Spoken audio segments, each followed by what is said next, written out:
Diaz. Good morning, everybody. Welcome to What the Hell is Water? It is episode 95, and today is May 10th, 2022. What a wonderful day to be alive. And, I think I don't even. I don't even think I mentioned the episode number or date yesterday. Very possible. Something about, being the first show back in a while. And, today, for those of you who are watching live, good morning and welcome. And for those of you who are not watching live, we totally started perfectly on time, just like normal. And other than that, it is a wonderful Tuesday. So yesterday, Danielle, had a great conversation with you. And here's where I get to see if you remember any of it unprompted off the top of your head. Well, we talked about everything we've been doing the past 2 months and talking about something set up that we don't normally have. Can you stop echoing in my ear? I cannot talk. Why? I'm hearing myself echoing in my ear. I'm like, form words, form sentences. Well, you have an AirPod in your ear because we have a guest that we will be introducing here shortly. But besides that, yesterday we were talking all about what we've been up to. We had gone on a bit of a hiatus from the show here for a little bit so we could focus on some other things. And today is our second day back into our second season. Today is episode 95, as I mentioned, getting towards that big old 100. So yeah, anything particular yesterday that you think we should, or that we've been up to in the last 2 weeks that you think we should make sure to recap or mention for the squad? Check out learntocooktoimpressadate.com and kickstartyourkitchen.com and h4l.live. Nice. That's there you go. That's pretty good. I like it. And subscribe on YouTube and follow our LinkedIn page. And just do all of that, and then in about 5 minutes you'll be great. Cool. You'll be great. Caught up. All caught up. So we'll keep it pretty short for today, so we can have even more time with our lovely guest. So let us go ahead and run the intro, and then we will introduce our guest. See if I remember my.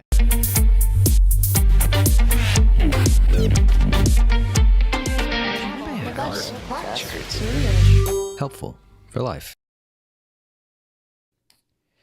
And welcome back to What the Hell is Water, where I accidentally press buttons and we call it a show. Today is episode 95, and it is Tuesday, May 10th, 2022. One of those ma months. One of those ma months, indeed. And, oh my goodness, I'm pressing wrong buttons all over the place. What is going on here? I am so sorry to the world. I guess when you come off cold, feels like a Monday. Yeah, it does feel like a Monday. There we go. Finally. I think what it is I think I have a shortcut that does more than one thing. Either that or my hand was slightly shifted. Let's just do that one more time. Here we go. Oh, and I can't even do that. And then, hey, and look at that. We're back. It's just like that moment never happened. Welcome to What the Hell the Water. What the hell, the water? Obviously, we are doing great today. What is in our water What this is morning? in our water? And this has been a lovely start to an episode. And just so you guys know, this is some of the fun that happens with live. But I don't want that to distract from our lovely guest today. So let us go ahead and jump over to that. So today we are being joined by a lovely woman who is incredibly smart and talented, and very excited to hear what she has to say. So we are going to be talking with someone who happens to be my cousin, Brittany Garcia. And Brittany is currently a second-year law student at Harvard. And some people are like, oh, law student, man, I don't know. What is your reaction when you hear law student? Oh, I just think of Elle Woods. Yeah. Which she actually came up yesterday. That's weird. Yeah? Well, why'd she come up yesterday? I forget. Oh, well, Elle Woods, for those of you who aren't aware, is the main character of a movie, Legally Blonde, where a blonde woman is a lawyer or studying to be a lawyer. I can't remember exactly. It's been a while. Yeah, she gets into Harvard and She then gets goes to into, Harvard Law School. well, perfect. There you go. What I know it most for is Bend and And Snap, which we totally have a reference to in Kickstart Your Kitchen somewhere. Yeah. Do you remember where? No. No, me neither.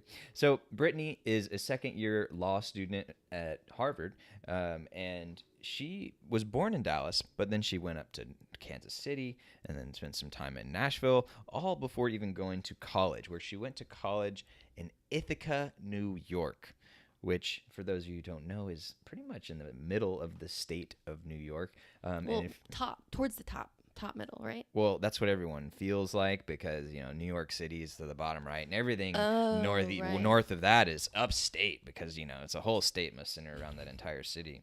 But after she was there, she went to Cornell, which is an amazing school in and of itself. And not only did she go to Cornell, where she studied industrial and labor relations, but she graduated in the top 1%.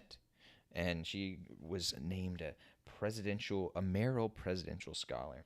And then when she was in college, she also competed in debate. But why compete in debate when so you can come on What the Hell is Water and debate Reid? Yes, I like that. I like that. But what I was going to say was why only compete in debate in English when you could also compete in Spanish and Portuguese. So that's what Brittany has done, and she actually won the World Debating Championship in Portuguese, which, by the way, in case you guys weren't aware, she does not speak Portuguese natively. She is born and raised here in the U.S. of A., very much by white parents, just like me. We are white Mexicans represent. And so she has learned Spanish and learned Portuguese, and she can convince you of pretty much anything in a handful of ways, a handful of languages. She also, after graduating, she ended up going to Vietnam, which we'll hear a little bit about, where she started a university debate program and got them to compete in world championships. And now she's in Boston, or should I say Bassin? Because, you can't say Boston without having some horrible attempt at an accent. Well, you can, but apparently you choose not to. That is also true. That is also true. But without further ado, let us hop over to Brittany so we can say hello and we can hear a little bit more about what she's doing today and what she's looking forward to. Good morning, Brittany. How's it going? It's going good. How are you doing? Oh, we're just swell. Sorry for just completely, botching your intro. We're very much professionals here. Can you tell? I know. Yeah, I thought it was very well done. I think Angela, my mother, would approve.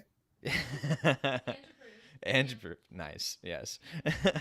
So Brittany, so here we are in the middle of May. I'm guessing that's somewhere around the time where you're wrapping up school. So how's this year for you? Um, I think this year was actually good. The first year was really hard, because you have so much reading, and it's a different kind of reading than you've ever been asked to do because it's really in depth, and you don't know what to look for, so you go very slow. But this semester, I made two changes. One, I figured out how to read law school material, which is, like I said, different. And then I also quit a ton of stuff that I didn't like so I could pursue things that I did like, which I think might be the first time that I had like a mass quitting spree, and it was great. That's great. That's awesome. And I highly recommend that to everyone. The first step to doing the things that you want to do and accomplish in life is actually getting rid of things and stopping doing the things that you don't really want to do. And what happens a lot of times is people don't realize, frankly, all of the crap that they just have built up as like habits in their lives, right? And things that they just are doing almost on autopilot. And sometimes it takes, something like an intense study program to be like, all right, I just literally cannot do anymore. So it forces you to, look inside and look at your schedule and see where your time is going. But I encourage everyone at home, and this might end up being our challenge today. I don't know, we'll see where the conversation goes. But encourage everyone at home to look at your day and see, where is my time going, and what of those things are not helping me do what I want to do and go where I want to go. So I'm so glad you figured that out already before you graduated, because some people never figure that one out. I appreciate it. My 25th birthday is rapidly approaching, which makes me think about how I'm about to be 30. And it feels like, the clock is ticking. We're all going to Yeah. die soon. Well, Anyways. actually, you know what, Brittany? From what I hear, your eggs are already half dead. You should have had kids 5 years ago. Like, what are you doing? And could you also be president and a mom and all these things all at the same time too? Come on, get on Yeah, you're preaching to the choir. And she's like, so when am I going to have grandkids? It's like, well, it. probably never, but we'll see. I like it. So, Brittany, for today, I largely wanted to just introduce you to our audience and talk a little bit about some of the stuff you've gone through, and and some of the things that you want to do. And we can dive into any one of these topics, because I'm pretty sure we could chat all day if we wanted to. So we'll kind of see where things go. But for those of you at home, today is an introduction to Brittany Garcia, and we're hoping that she may be willing to come on in the future, and maybe we'll give her some better intros on the future episodes. But to come on and have some discussions, because with all of her experience with debating and many high-level schools and things like that, one of the things Brittany's done a lot of is thinking and learning how to think and to talk and discuss and convince people of things. But also, I would argue more importantly, is to consider the other side. So those are all things that I want to help you guys at home learn a little bit more about. And whether or not you think it's important, it is important, because especially in this day and age where everyone's us versus them, we're all divided, and there's angry people yelling at you all the time on TV and on your social media and over your dinner table. It's good to figure out how to handle those things. So before I forget, because it's just popped back in my head, Brittany, if you've not heard of the book called How to Read a Book, I actually would recommend it. It sounds really lame and weird, but we actually did a book club on that, and we've talked about it on the show before. We'll share some clips to that once we find them. But it's a book that it sounds very useful for you, because what it is one of the first things it does is it tells you do not need to read every book that you touch, cover to cover really intently. And so it helps introduce for some people the idea of how do you quickly skim something to like get what you need out of it, and then decide if you need to go deeper. And so it has different levels of reading that allow you to basically size up something without having to dig into it deep. Because I know if you dig into some of that law text deep, you may just never leave. Yeah, that I needed that first year. I think I could still benefit from it, but oh my gosh, where was that my first year? Yeah, and I mean, even for those of you at home, like, I'm not a law student, like, well, there is a ton of benefit in learning the value of skimming and getting something, real quick. Because if someone just sends you something, and guess what most people do these days is just read the headline, right? Then you're not really going to get what you need out of it. At the very least, you can learn how to just kind of quickly skim it and get at some of the key information out. But speaking of information and other points, why don't we just go ahead and start with debate? Why don't you tell us, when did you first get interested in debate, and why? So I was actually at a tennis camp in the summer when I was in, I think, fourth grade. And this tennis camp was meant for elementary schoolers. And there is this group of 2 to 3 boys who are in high school who are learning how to play tennis with fourth graders. And I gravitated towards them, and they happened to be on the debate team. And so he would give me sample debate topics at lunch, and he taught me how to say therefore. And I said that for the rest of the camp. So from then on, I kind of knew, okay, I want to do this, but it's not offered until eighth grade as a class, and then it's not offered as an activity until high school. So I took the class in eighth grade and started in high school. And I think in high school, when I started doing it, which was second semester my freshman year, it really transformed the way that I looked at school, because suddenly everything that you learned in school could be weaponized and immediately applied to the weekend. Because I did debate tournaments like every week and I loved it. And then in college, it was definitely the same principle. And then I also added the languages, and I thought debate was a really neat way of getting better in applying languages. And it was, except I can only talk about like economics and politics. I don't know how to talk about conversational stuff. So that's a very slim skill set, but it also ended up being my way to see the world, because Cornell's debate program is one of the best funded. And so we got to travel all over to Latin America, to Africa, to Asia. It was amazing. Yeah. So I guess I was surprised to hear you say that your first inspiration for debate wasn't living with your parents, because I imagine that's where it all started, right? You would think, except that when it comes to arguing with Chris and Ange, who are my loving parents, there's not always rationale. Sometimes it's like, I said so. Oh, Yeah, I like in it. my dad's words, even now, he says, Brittany, you might know a lot about books, but I know a lot about life. And that means the conversation's over. I like it. I like it. That it's like the hammer is dropped. Like there's no going past Yeah, this one. And exactly. that's the wild card parents love to pull on us, even as much as it grinds our gears, and even as we get older to be fully grown adults. So I know there's a lot of fun with that one. So debate since middle school. I'm gonna just go out there and say it, Brittany. Like this sounds like you're a big nerd. Go debate for like all this time. I mean, how do you stay well rounded? Um, so I ended up not staying well-rounded, because at first I was, at the beginning of high school, I was a cheerleader. I even had blonde hair. So that was cool. I actually hated it. I absolutely hated it. Because my whole thing was like, it's hard for me to get behind cheering for this football team that's mediocre, when I could be doing other stuff. So I ended up quitting that. And then I also ended up quitting soccer, but that was so I could pursue cross country. So the really big trade off was actually between cross country and other academically inclined activities. And that happened when I got to Tennessee. So in Kansas, the high school I went to freshman and sophomore year, and my coaches were great. Their stance on my activities were, because I did a lot. But basically their stance was, if you can perform, then we'll let you do basically whatever you want. And if that means missing some practices to go to other like school events, that's fine. But the second that you stop performing, that's when we're going to have a talk. And I thought that was very fair. And fortunately, in that environment, I was able to thrive, and I made it to state in, cross country and track. I medaled at track that year. I made it to the National History Day competition the first time in the school's history, debate state. So, like, I was doing very well.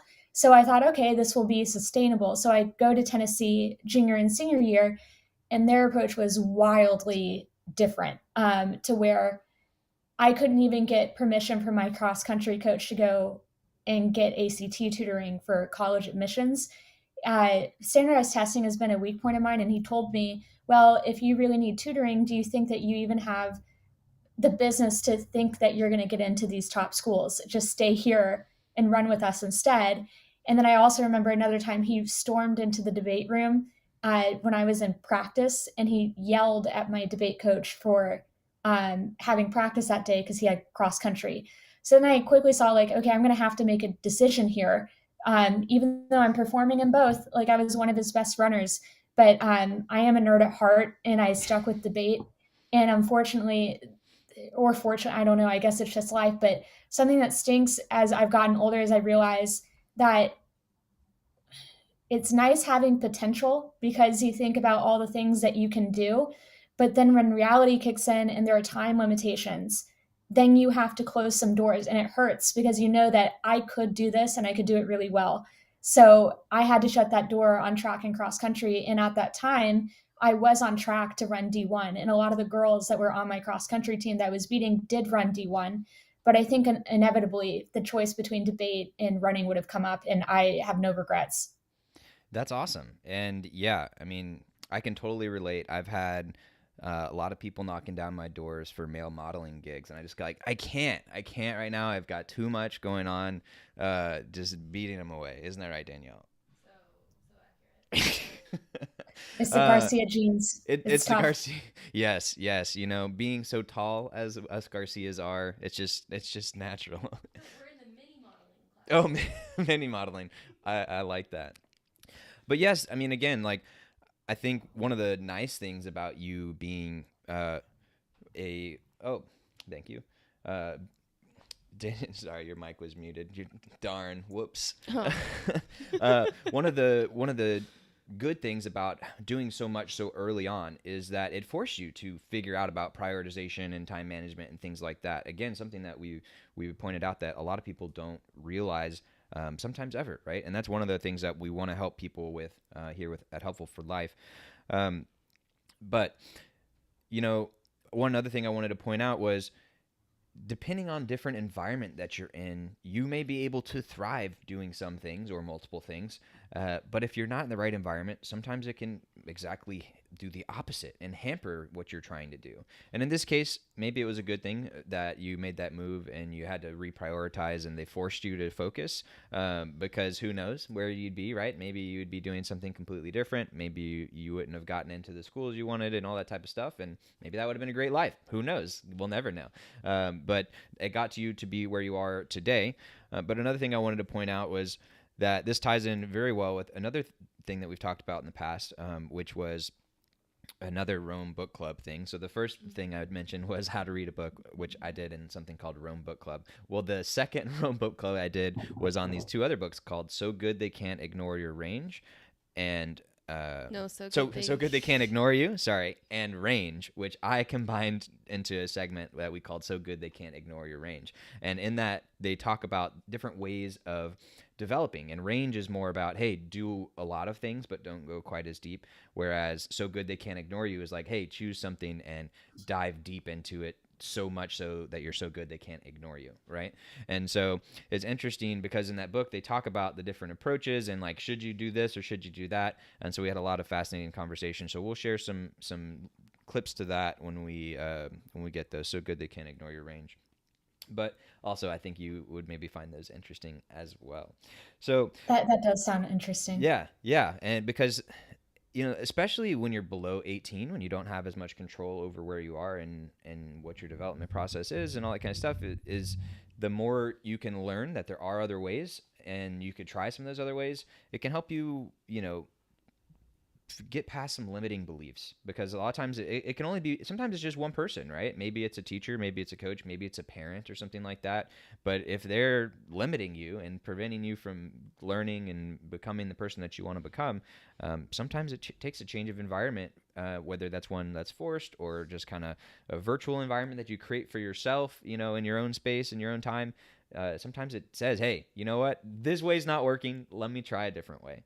So you did debate, and then you got into Cornell. What made you want to go to Cornell? Is Cornell an Ivy League school? Is that correct? It is. So what Some made you people want to go think to that, Ivy League? Yeah, oh, sorry, no, this is totally tangential, but some people think we that love tangents. Stanford is an Ivy League school, but I learned that the Ivy League is nothing but a sports league. So it's Ah, actually just like some Northeastern schools. Um, anyways, I just thought that that was a fun no, fact. But I think that's good. I like fun facts and tangents. That's right up my yeah, alley. but I got a brochure in the mail in high school when you're getting like bombarded with different college stuff. And at this time, because I was very much of a range kind of girl, rather than like looking at a few things in depth, I thought I was going to major in like five things, which is not feasible. So I was stuck between philosophy, government, history, business. So then I get this brochure that's like, do you want to learn about philosophy? Like, and like all the things that I wanted to learn about. I was like, yes. And it was in one major, and it was called the Industrial and Labor Relations School, which has the ILR major. And that brochure ended up being true to its word because you look at labor from all these different lenses that end up being their own professions in and of themselves. So you get a very holistic view of labor, but then you also kind of get to dip your toes into these different potential industries that you could go into and branch out to other topics in. So it was perfect. But so I got that brochure and I was like, okay, I'm going to apply. And I remember that Cornell's application date was due the last out of any of the college schools. So at this point, I am done. Like I've written 12 essays for like 12 schools, and a lot of the schools even like require you to write 3 essays. I am so tired, and I threw a fit at my mother because she was like, "You need to apply because you said you wanted to, and you're really excited about it." So because of her, I sat down, I finished the essay. I submitted it literally, I think, like 3 hours before it was due. And that ended up being by far the best school that I got into. So then I went to tour it because it's a lot of money. And my parents wanted to make sure that I wasn't just gold star chasing, which means chasing prestige, I suppose, and wanted to make sure that it was actually a fit for me. So we visited several colleges. And the second I stepped foot on Cornell's campus, I felt like I was in my own personalized version of Disneyland. And the people I ran into were just incredible. Like one of them, his name is Peter, and he was already an entrepreneur at 17. And another one, her name is Nia Barber. And I remember we hit it off. And then we ended up being two of the three people that received the Merrill Presidential Scholar Award during our senior year. So it was really cool seeing the two pictures, one during Admitted Students Day, and then with that award. And she's now, at Stanford Law, so she's doing okay. Yeah, but that's not an Ivy League, so Yeah. let's be real. Yeah, I hear that their sports are better. So No, that's awesome. And again, I mean, perfect example of, a change of environment and the people that you're around. And let me tell you, that's something that Danielle and I have been experiencing a lot here. For those of you who don't know, Danielle and I lived in an RV for about a year, as you can see in our little picture right there, and which was a great and amazing and allowed us to see so much of the U.S. and Canada. But the downside of that is it's a little harder to get plugged into community. And so now that we've settled down here in McKinney, we've started to reach out a lot more to people here who are trying to make stuff happen and trying to do things and trying to create, and also just kind of getting plugged in with the local restaurants and bars and shops and things like that, and starting to get to know some of the business owners and things like that. And man, it's really cool to meet people who are also trying to do things that are similar to what you're doing, or at least like have that like drive and ambition. And it's kind of like a race, right? You make each other stronger. Iron sharpens iron, or if you're in cross country and you're like in that final stretch, like when you have that person to your left or right who's also trying to go fast and trying to beat you, like it drives you to do more. So I think that's great. So that being said, when going to Cornell, correct me if this is a wrong assumption because I have not been there yet, but is Cornell in the middle of nowhere basically? I mean, there's the Finger Lakes nearby, but is it considered the middle of nowhere? Yep. It is a beautiful middle of nowhere, but one of the benefits of being in the middle of nowhere is that it takes a while to get anywhere else. So that meant that the campus life was really great. Um, I don't know if I would want to go so far as to go to Dartmouth, where it's like really, really the middle of nowhere. But Cornell was a nice mix to where if you wanted to go to the city, you could probably do that once or twice a semester. New York City, because it was like a 4-hour drive. But it was so beautiful, especially during the summer. Yeah. Yeah. Well, I imagine especially during the summer it comes because during the winter, I'm guessing it gets cold and dark and a little bit different than Texas or Tennessee or Kansas. What was that like? Um, Two thoughts. First thought is I think when I truly started embracing feminism was when we had to rush for sororities. And at Cornell, they have a rule that you can't do it the first semester. You have to do it your second semester freshman year, which I think altogether is probably a good idea, except that they make you walk in negative 10 degrees to and from the houses in heels and dresses. And I remember just walking between these sorority houses, and I'm exhausted talking about like whatever all day. And can I say a bad word? Yeah, please. We're like Awesome. PG I was like, 13 ish rating, so yeah, of course. But I was saying like this is bullshit. Like I am done. I'm not doing this anymore. So rushing was hard because of the weather. And then the other thing that's tough is that I'm pretty sure that Ithaca gets some of the least amount of sunlight in the continental United States. And I did not realize how much that affects people's moods. There's actually something called seasonal affective disorder, or SAD, which is very fitting. Great And name. yeah, and it's real. It's really real. And I remember sometimes feeling like I was trapped in a snow globe, because since it was constantly gray in the sky, it almost felt like you were confined, because you could literally see what was encasing you. And so I had to start taking vitamin D, and I had a sun lamp as well, which I still have up here, A but sun we lamp. get You're more like a sun in reptile in Boston. there, I know. huh? Yeah. Oh, that's fun. Danielle, does that bring back any memories of your sorority rush times? Well, I was going to say one of my things that I quit was sorority rush after the first day, because it was, yeah, just walking between all 11 or 12 different houses, having like 20-minute plus conversations with people, like one after the other. And then, yeah, I called my, like, the person who like takes your smaller group around to the houses the next morning, and was like, yeah, I'm not coming today. I'm I'm done. I'm already having FOMO for like my other friends that are doing all of the other things on campus and not trapped at these sorority houses. So, I but wish I would have honestly, done that. That was very smart. I ended up dropping after a year and a half, because I was gone all the time, and I was with the debate team, and I loved it. Um, so I started getting fined for not going to sorority events. And it's like, this doesn't make sense. Like, I'm not going to pay you extra to not yeah, go to stuff. That's a exactly. yeah, that's an interesting thing. That's for sure. Yeah.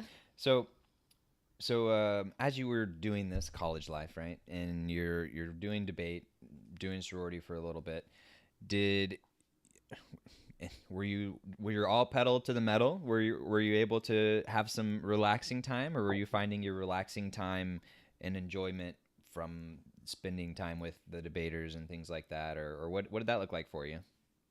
Um, it varied. It got worse as time went on. I remember at one point there was this guy, and I thought he was great, and he asked me on a date, and I was literally going to be out of the country for a month straight, for debate reasons. Also, I was going out for the Rhodes Scholarship, and the finals was in Chicago, so I guess that's in the country, but still away from campus. And because of that, I asked him, I was like, "Would you be free in a month?" He didn't like that, so it was very much pedal to the metal, and I think that that was part of what inspired me to go on a little bit of a quitting spree and at Harvard. One, to make room for academic endeavors I really enjoy, which I was able to do, but also because I was tired, or not then, but I'm tired now. Like, I'm really tired. The way that I've done school from probably sophomore year of high school on has required a great deal of personal sacrifice, in socializing and friends. So sometimes people will reach out to my mom to ask if I can talk to their kids who want to go to the Ivy Leagues. And I just try to be very, very real with them, that it can get really lonely, because now with the applications and everything that they want you to do, they want you to have great grades, take all these crazy AP classes, and then do a million different activities, and then I'm volunteer on top of that. Work experience helps too. So it's like, how are their hours on the day? But if you want it, then you do it. And for me, I really think it came down to, I wanted to have these educational experiences at this level more than I wanted friends, but it got really hard. Yeah, I bet. And you know, I hope that all of the Ivy Leagues and similar any higher institution that has a very competitive landscape. I feel like it's gotten more and more competitive as time has gone on, right? And people expect more and more and more of people, not just in college but in general. So I hope that kind of level sets a little bit. I know there's been a little bit of pushing back, and for example, one thing that I thought was really cool was at Yale a few years ago they had a science of happiness class. Have you heard of that one? I have not. That is not a required course here at the law school. Yeah. So the science of happiness class I believe it was Yale. I could be wrong about that, but they also have a podcast. The professor started a podcast on that, so you can check that out. We'll share a link to that in the chat. But basically, they offer this happiness course for free. Like they started. Is that what? So they offered it like a class like you'd enroll into, like Mm-hmm. whatever, math 450. Instead of doing that, you could do this class, and it signed up, or the enrollments filled up like immediately, and they had to move to like the biggest auditorium in campus, and then they ended up changing it to be available online for anyone, Mm-hmm. because that's one of the things is like if you don't know what all the things are that lead to happiness or joy or whatnot, then how are you supposed to do that? And so that was a great thing, and I would encourage you to check that one out online, so you can, at the very least, you can check out the podcast to hear some of the tips and things like that. And it's one of those things where, kind of like a psychologist or a doctor or anyone or a lawyer, just because you have all the expertise and you know the things doesn't necessarily mean you're the best at practicing them, right? And the professor mentions that too. She's like, look, I know all of the things, but that's step one. You got to know the things. And then step two is doing the things regularly to make sure that you're engaging with them. So yeah, both for you, Brittany, and for everyone at home, I encourage you guys to check that one out. So Brittany, we have about 5 minutes left to our normal time, but since we started a little late, if you can go a little late, that's great. But if not, no worries. Are you okay going a little after time? That sounds great. Yeah. All right, cool. If at any point you need to go, just walk away. Just leave. Oh no, you're saving me from packing for New Oh, York, perfect, so I perfect. appreciate it. Well, Danielle can attest. If there's one thing we're good at, It's packing in the morning that we're supposed to be leaving. yes, and Yeah. procrastinating in general. So Yep. we're glad to be of Well, you guys are assist. doing okay, so it worked out. So okay, so you went to Cornell. You were working really hard. And another thing I wanted to point out was whether it's an Ivy League school or whatever it is that requires you to focus and work hard and stress yourself out and do more than you maybe want to or is healthy to do.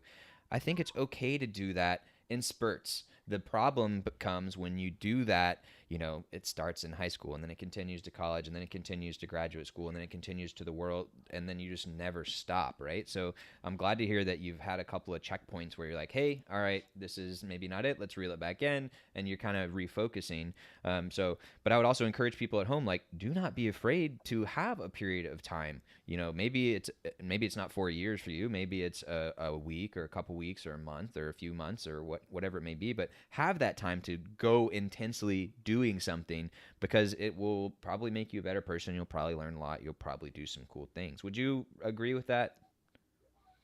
I do agree with that.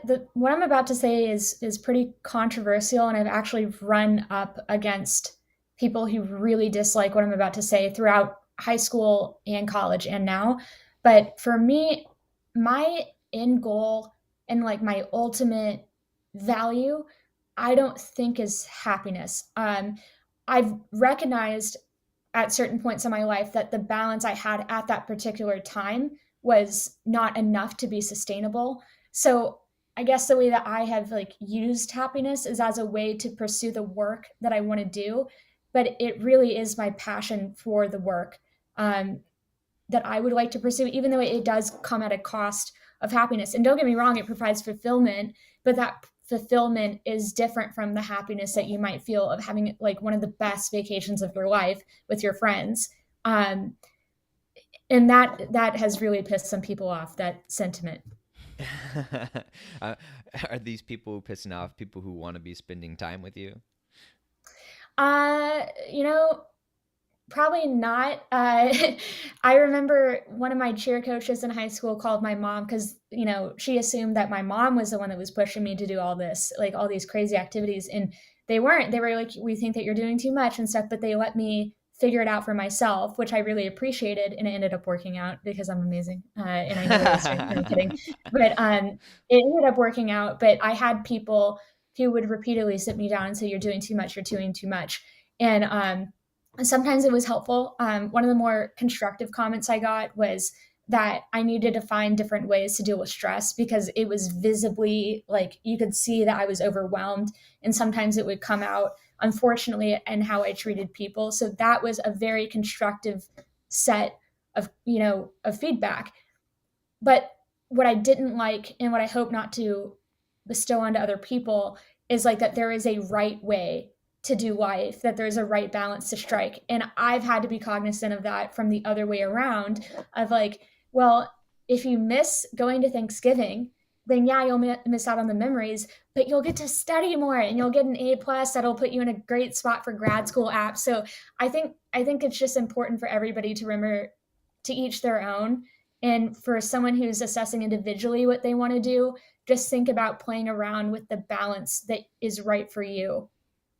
Yeah, no, I think that's great, and it brings to mind a book that I have on the table in the other room, but I haven't read yet, and it's called How to Live, and the author is Derek Sivers, and it says 27 one-sided arguments and one weird conclusion. But basically, the concept of the book is each chapter is saying, hey, this is the way to live. You need to do this, That's this, so this, cool. and optimize for this. And then the next chapter is, you need to do this, and each one is different. And I haven't read it yet, but I'm pretty sure the whole conclusion is you got to do a little bit of all of them or pick what works for you or whatever. But there are a bunch of different ways to live. And along those same lines, I think people, forget that we're not just one person. We are a lot of different people, and that can change over time and even within context within the same week. Like maybe I'm one type of person when I'm doing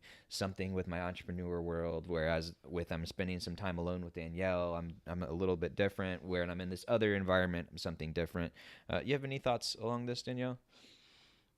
Um, No, no, that's cool. no. Just checking in. Well, look, Danielle, if you were my wife, maybe I would prioritize more of the life than the work and the work-life balance. Danielle's doing great. I Thank like it. you. I like it.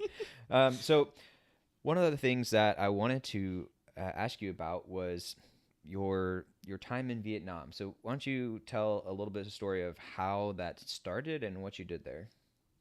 So it started because I went on during my senior year over winter break. I went on a like exchange program with a group of Cornell students, and we got credit for going. We wrote a paper on our experience after, and we were studying labor from the lens of Vietnam. And we went to Ton Duc Dang University, which is in Ho Chi Minh City, and I'm totally botching that pronunciation.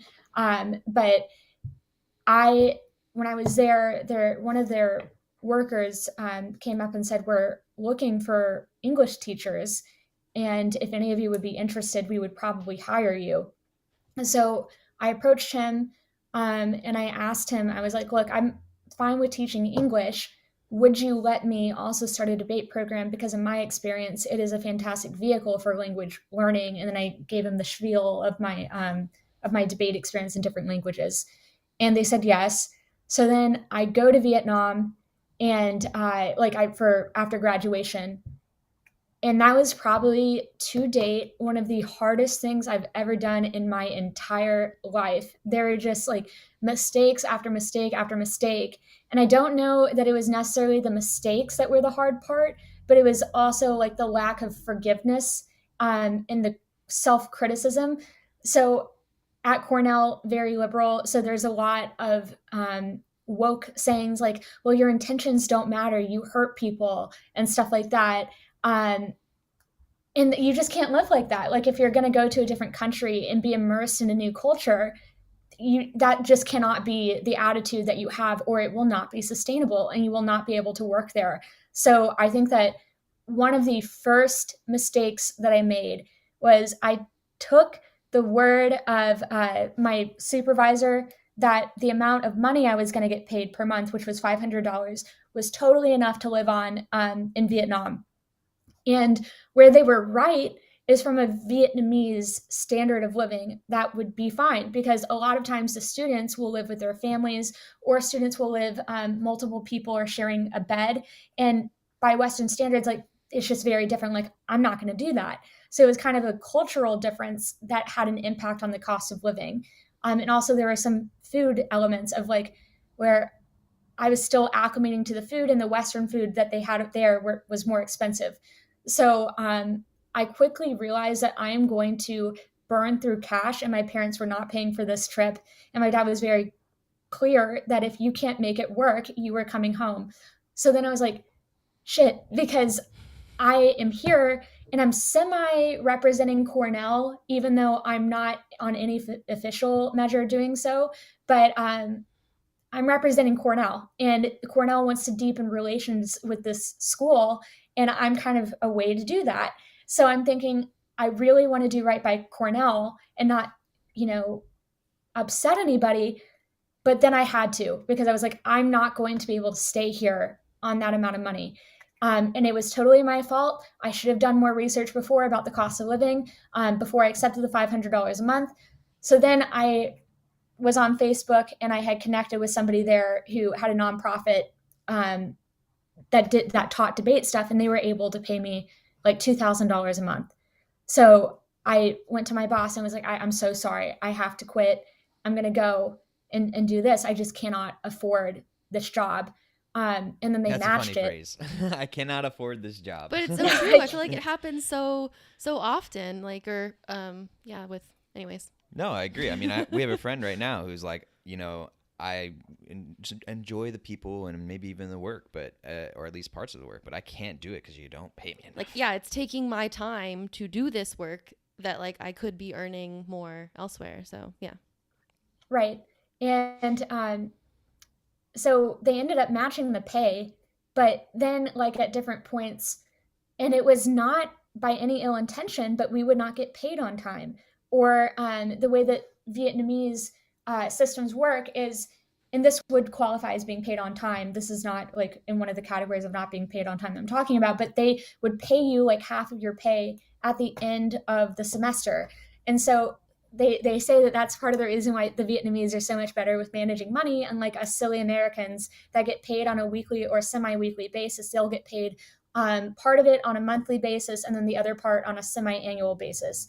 So there were times where I was like really cash poor, and I was complaining about that to my boss. And that was also another lesson, that your boss and your like work friends are very, very different from your regular friends, and the kinds of conversations that you have are very different. Learned that the hard way. It was awesome.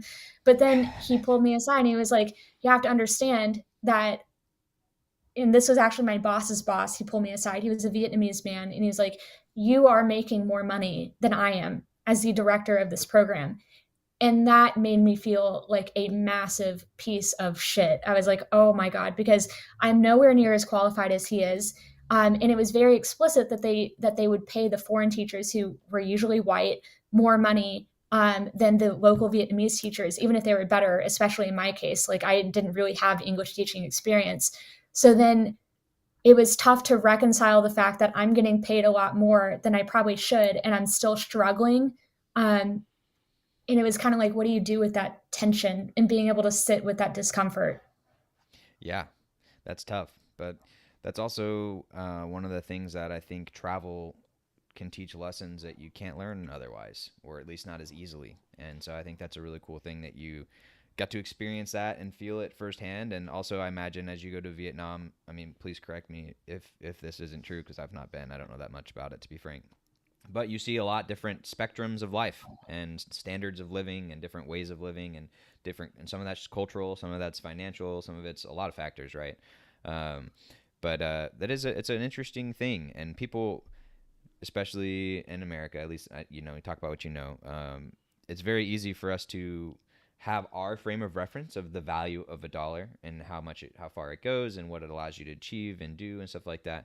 But you really don't have to go very far outside of the U.S. to see how much that value can change. Even if you just go down to Mexico, for example, like your rent could be completely different. Your dollar could do so much more. And so, yeah, I learning that, and also I'm glad that somebody did pull you aside and let you know that, because that's valuable information to know, right? Like, of course, like, oh, well, now when you say that, like, all right, that helps. That helps me have that frame of reference. And, on one hand, it's like, sure, you could have done more, and sure, some of this stuff was your fault. But also, it's like, hey, look, you're bringing in somebody from the U.S. Like, let me know what I need to be aware of, so I don't go stepping on toes. And especially, and that is an interesting situation too, being like somewhat a representative of the school, but not like that's some extra pressure too. Yeah, that was one of the hardest parts. But I think that experience, like one of my biggest I had two big takeaways. The first one is that with cultural differences, it's very important to observe. And I think I'm going to take that with me to whatever firm I go to, or whatever job, because I think even within companies, there are different cultures depending on where you go, between like the nonprofit and the private sector, et cetera. So I wish I would have just observed for like the first month before really springing into action, because then you see the way that people engage, versus you just coming in kind of like a bull in a china shop and not understanding the norms. And there's no right or wrong way to do things. There are just different ways of doing things. And there are some aspects of Vietnamese conflict resolution that I thought were far better. And then the second takeaway was forgive yourself for messing up. And I know that sounds really cliche. That was really hard to do. And I don't think I did that until probably a year after the experience, when I had spent time like writing in it, like a personal journal online, and then just talking about it, because I felt like I'm a bad person. Because I messed up. It doesn't make you a bad person, and I think that that's key to trying anything new. Any thoughts on that? The journaling or Amen. anything? So you mentioned journaling online. What? Tell me a little more about that. So I started a Google Doc folder, um, and or file, and I wrote, I think, like 90,000 words about my experience, like basically just retelling it. And it was during that time when I really slowed down, that the pieces and the connections and the reflections that I'm able to share now came together. And then I thought, this is actually really valuable. Like, I see why they say to do this in therapy. Like, it's not just for fun, it's not just a doodle. It's like when you really slow down and reflect on those experiences, it gives more clarity on it, and it helps you make concrete the things that you want to take forward. Whereas otherwise, if you just live it, you might just do your best to forget about it, even if, I mean, especially if it's embarrassing, or if you're humiliated by what you did. Yeah. Yeah. Any thoughts on that? Oh no, just I mean, yeah, that's why I love journaling, so I'll tell everyone. Yeah. Yeah, I think everyone, like, it's not, people think like, "Oh, you're a writer, so you journal." I'm like, "No, I really feel like even if your words only make sense to you, like the act of writing something out and like, yeah, reflecting intentionally to like retell the story to yourself, and then like you kind of look back and read things that you wrote, and it's like, oh, you can, looking at it from like the larger perspective, you see like, even as I'm telling the story to myself, oh, here was where I had this like fault in logic there, or a limiting belief that like I couldn't see at the time, until you like take that step back and kind of like, yeah, get outside of just thinking about the emotions of the experience in your head. And there's just something about writing it out on paper, especially. Yeah, there's, writing is something that I strongly encourage everyone to do. And, journaling, especially in America, especially in Texas, oh, that's a diary, you girl, but come on, let's move past that. It's 2022.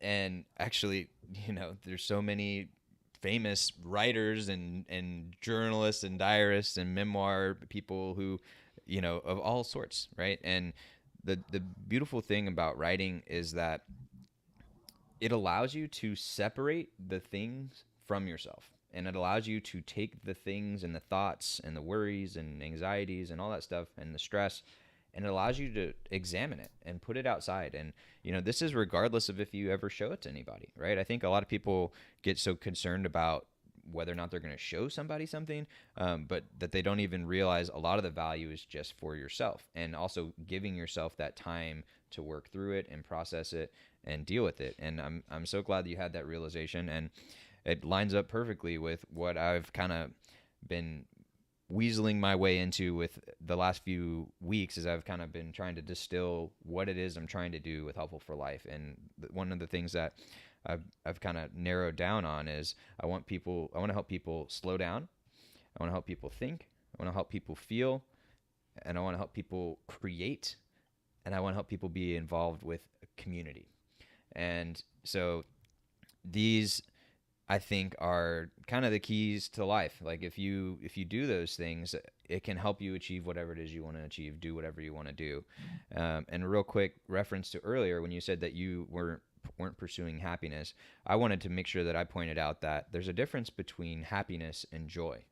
That's also something that a lot of people don't necessarily realize or recognize. And in this day and age, it's very easy to pursue happiness, but it's usually temporary and fleeting. And that's because, guess what? We all have a drug in our pocket called a smartphone.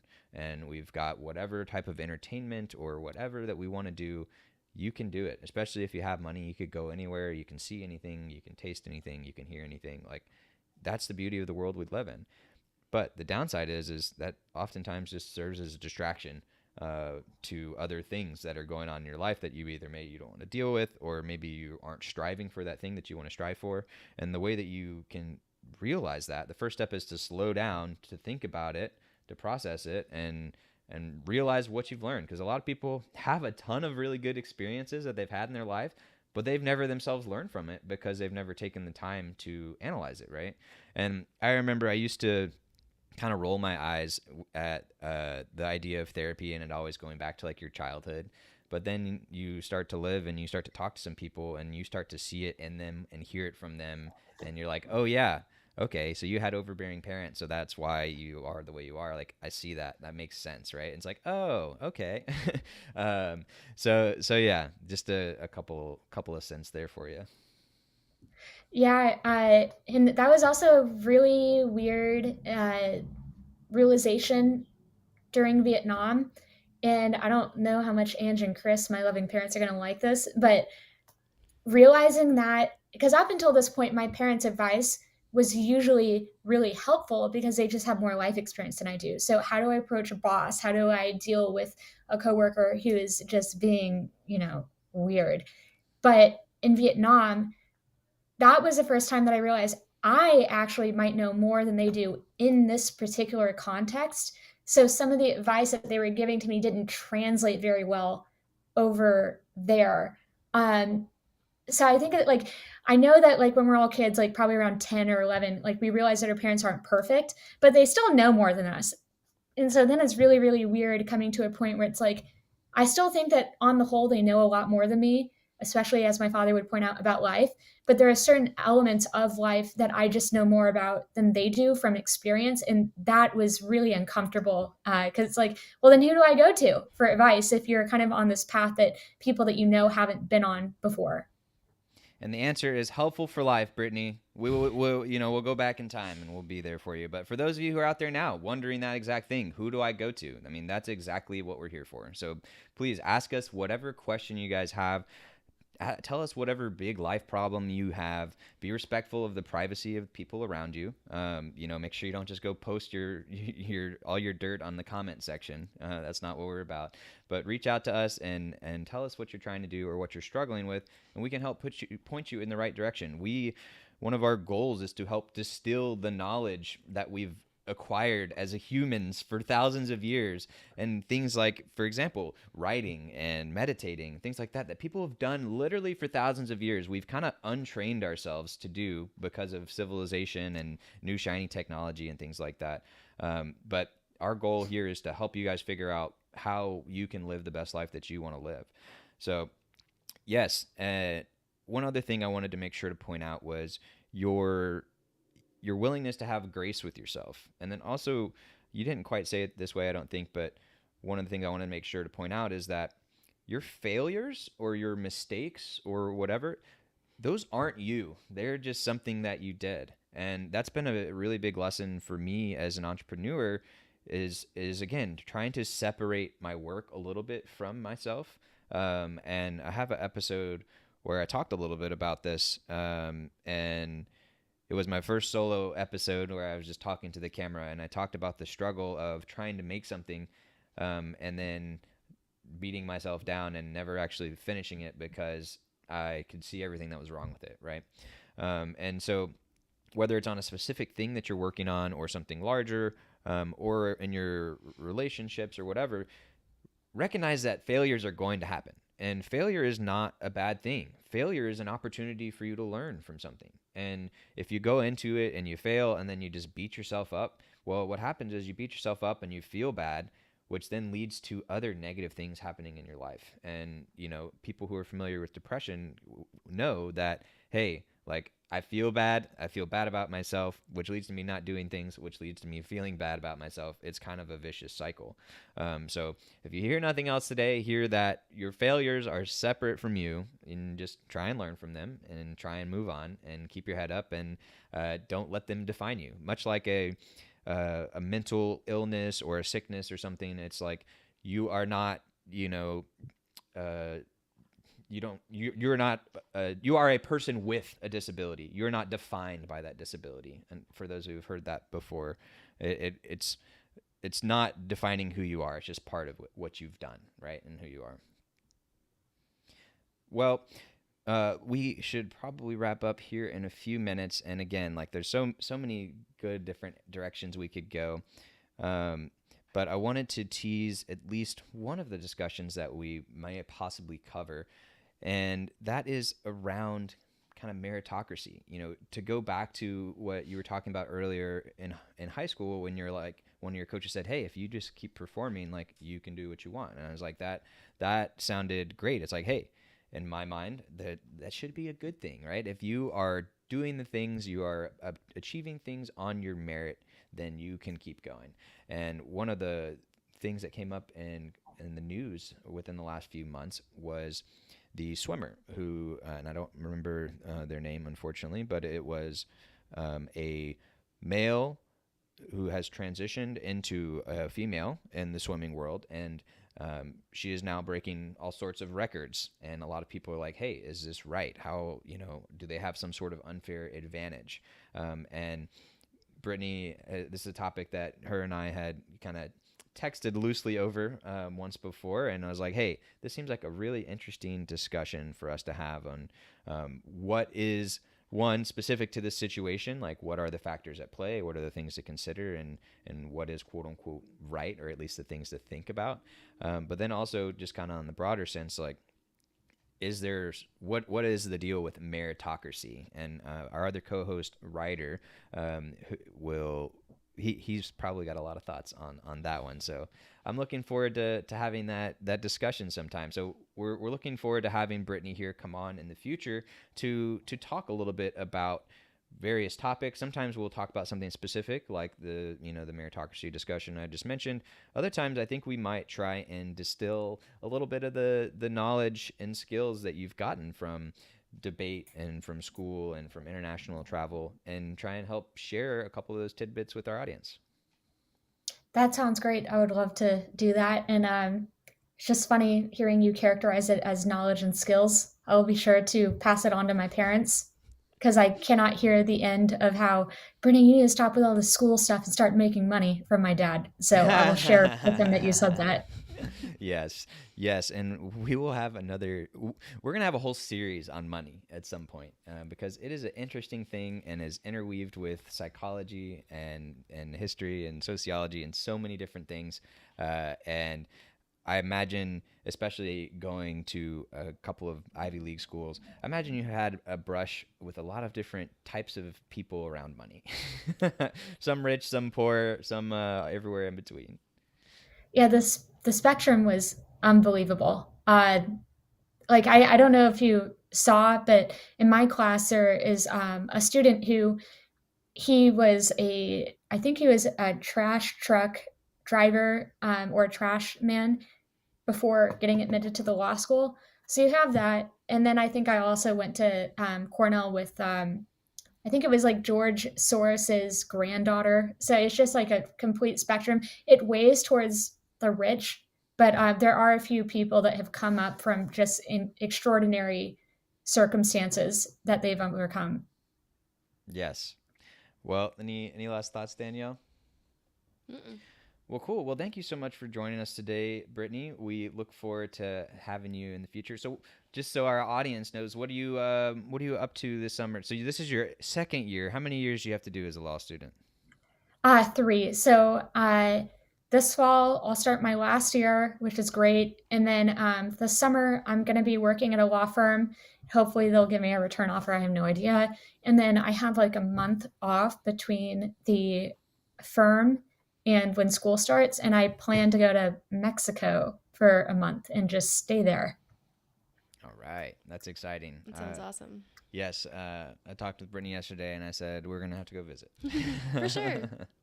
Well, cool. Well, you have a wonderful rest of your day. I'm glad that you made it through year number 2, and look forward to hearing about your lessons and experience, and also maybe some money that you'll get over the next month as you do your new job. Yeah, I hope so. I'm done with these unpaid internships. So Yeah, the investment of the lawyer, tough, tough, tough, tough, tough. No money, no money, no money, and then hopefully in the future, lots of money. So we'll see how it all plays out. Have a good rest of your day, Brittany. Thanks again. thank you. See you guys. Bye. Bye. Bye. All right, Danielle. Oh, there's that button again. End it. End it. It's because yeah. Anyways, so any what's on your mind? What'd you think? Anything pop out to you? My brain is not very awake yet today. Brain is not very awake. I feel that, and I respect that.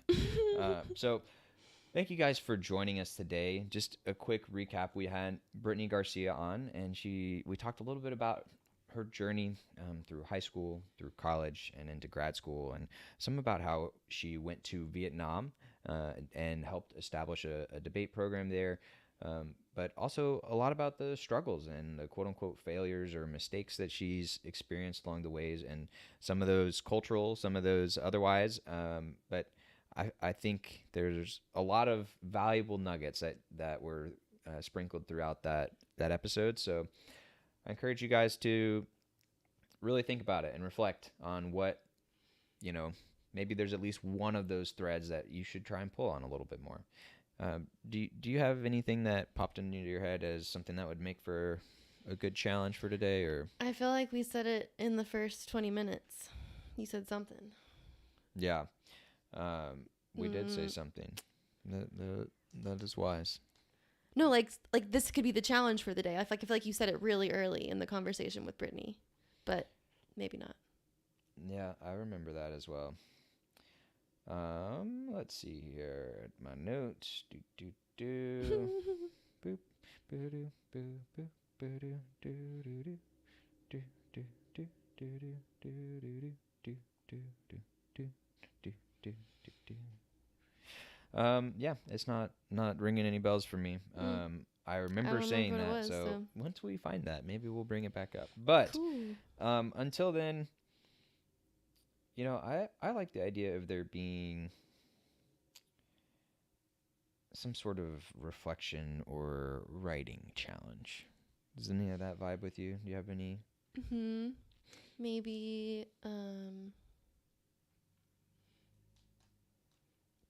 I guess just sit down and write about your experience quitting something. Yeah, I think that's a good thing. Or if you're currently right now feeling like dissatisfied or unhappy with some aspect of, like, maybe evaluating your time, how you spend your day. No, I like that. So we'll run with that one. So today, I guess, want you to take just 15 minutes of your time, and I want you to think about either one, I want you to reflect on something that you quit in the past, or something that you think you may want to quit here soon in the future. And just so we're clear, I know when I hear the word quit, my first thought is job, but there's so much more than jobs that you can quit. You can bad quit habits. Yeah, habits. You can quit people, like Brokeback Mountain. They said, I'll never quit you, but you can quit them. I never saw that movie, actually. Me neither. Let us know if we should watch that movie. I have no idea if it's a good movie or not. hey, maybe it'll make it on some people's 10 movies you must watch list. Yes, yes. Nice tease. Nice tease. So, um, so yeah. So write about something that you either have quit and just kind of process it and be like, hey, was that a good thing for me? What were some of the feelings going on with that? What did that enable me to do in my life? Or maybe it's, hey, is there somebody in my life that I'm like, they're just a toxic source for me, or they aren't helping me do the things I want to do or achieve what I want to achieve, or maybe it's anything else. I don't know. Any other quitting ideas? Any other quitting seeds? Fresh out. Fresh out. So take 15 minutes to reflect on that and actually write it out. And there is a difference in your brain with physically writing things with the pen or a pencil or something like that. So if that jives with you, or even if it doesn't, I encourage you to try it. And if you don't have paper in your house, you can always find some junk mail or something to write on. But of course, you can also write something on your computer. You can type it out. And another thing that people don't necessarily always think about is you can talk it out. Just hit record on a voice memo on your phone and just start talking. And if you've not done it before, it may feel a little weird, but just keep talking. And Danielle, why don't you tell people the concept of morning pages real quick? Basically, it's you just sit down and pick a notebook and a pen and write until you filled up 3 pages. And it's like a brain dump, just stream of consciousness, like whatever you're thinking, write it down. And then it's basically like clearing out all the crap from your mind before you then start to pursue the projects and creativity that you're unblocking by getting all of the overthinky thoughts out of your head before creating. Yeah, I kind of think of our brains kind of like a pipe, right? And over time, I don't think of that. You don't? Nice. Over time, there starts to be buildup, or an artery, a pipe or an artery. Over time, things just start to build up around the edges and make it more restricted and make it harder for water to flow or blood to flow, depending on which analogy you're going with. And sometimes you need to kind of clear the pipes and get everything out of your head and get it outside of yourself, so you can either then examine it or at least just have it outside of yourself, right? And that there's a lot of value in that. And so the reason I brought up morning pages is because one of the things with that is just keep writing. Even if it doesn't make sense, even if you're just saying, I don't want to write, it allows you to start getting those things out. And maybe that'll end up leading into something more meaningful that you end up writing. Maybe it won't, but another big lesson is you don't expect everything that you do the first time to be perfect. So just be okay with writing bad stuff. There's nothing wrong with that, because that's starting you writing. And then just keep doing that and clear the brain out. And with that, we will clear today out. So thank you, everybody, so much for joining us for episode 95. We will see you guys mañana en la mañana. Bye.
Bye.